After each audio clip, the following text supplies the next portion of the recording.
You joined me in Potsdam in Germany. Sorry to any Germans watching, that was awful. And basically I've got here for the night and I've got some time here before I want to go out for dinner tonight, so I thought I'd just take my iPhone, just do an old school vlog and go and do some car spotting in and around Potsdam. I don't know if I'm going to see anything, but if I do, you're coming with me. So let's go find some awesome cars.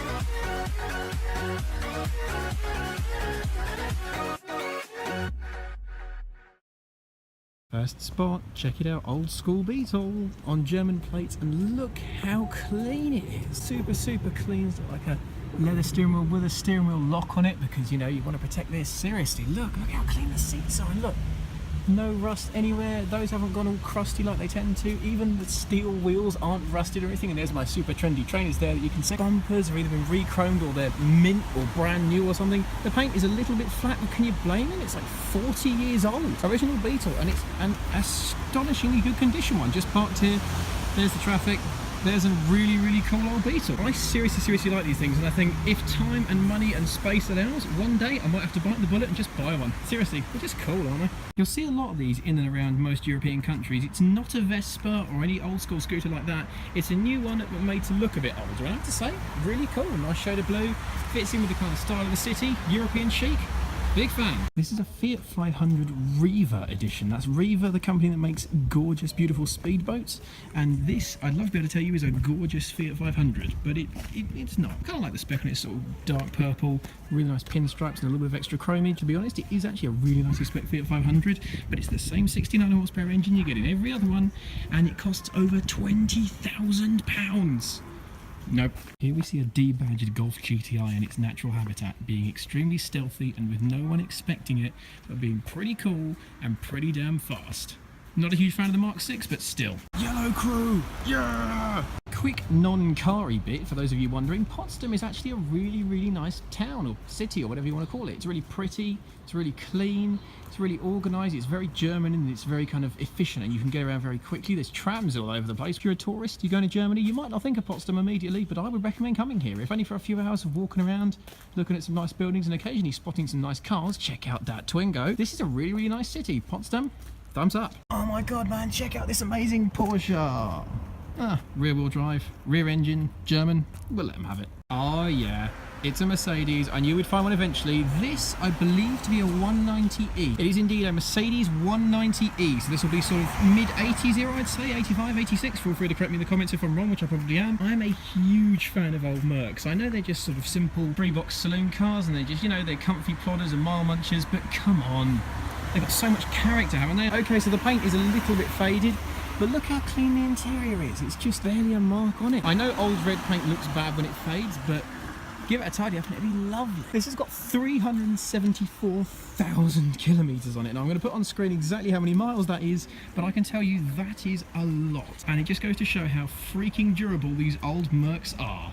Love them. Call me a cheat if you want, because it's technically a bike spot, but this is a Yamaha R6, and I just think that these are such a cool bike, aren't they? Loads of like scoops and slashes everywhere. They've got a really aggressive look for what is only a 600. Look how mean that thing is, right? This might be only a 600, but these things will do 0 to 60 in 3.2 seconds.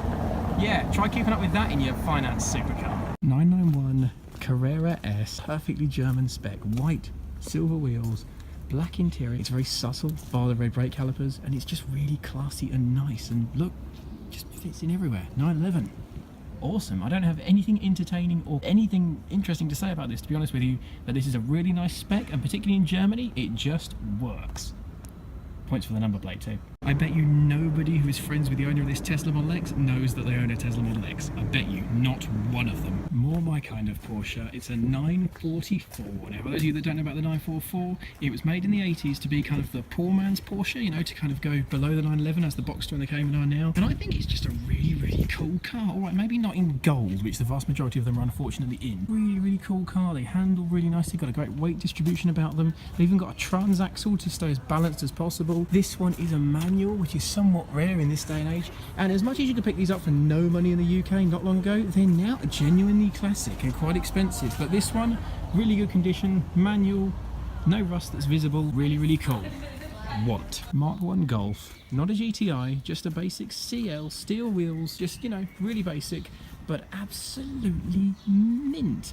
I'm not a VW guy, as you probably know, but even I will admit this is so cool in a kind of retro VW type way. And I know there's a lot of people in the UK that would kill for a Mark 1 Golf in this minter condition.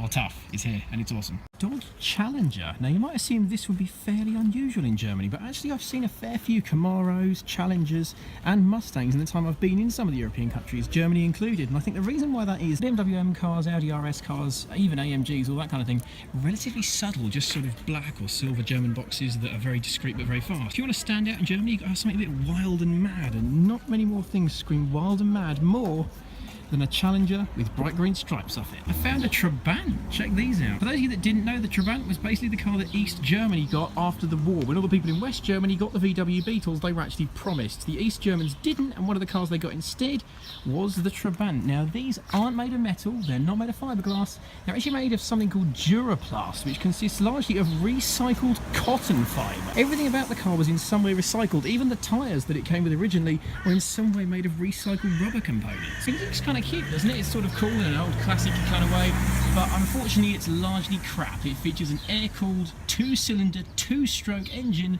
that's never worked, and when it did work, these things were slow as balls. Super uncomfortable. Just look at those seats. I mean, this is mint, but they're flat as anything, and there's that enormous steering wheel with all the accuracy of a roulette wheel. And as much as this one is really, really clean, don't let that fool you. These are not hard to keep clean because obviously they don't rust. But that's the thing, they don't biodegrade at all. So when it did eventually die beyond repair, you were stuck with it because you couldn't recycle it, you couldn't crush it, you couldn't scrap it. You were just left with something that you couldn't even burn because it was toxic if you did. It had its place in history though because it helped the East Germans get through the Berlin Wall. It might be awful, but it's awful with provenance. Respect. So I think that concludes German car spotting in Potsdam, and I have to say, pretty good selection for just sort of a normal Sunday evening at sort of 6:30, 7 o'clock. Found a really, really good selection of stuff, and a lot of stuff that you wouldn't find in the UK unless you went to a show for it or something like that. So on the whole, Potsdam, very impressed. Might even be back to do some more car spotting in Germany in the future. But for now, if you enjoyed this video, make sure to give it a big old thumbs up and also subscribe and hit the bell icon so that you are notified when a new Miller Corner video is released. But for now, thanks once again for watching, everybody, and have a brilliant rest of your day. See you soon, and auf Wiedersehen. That was probably racist.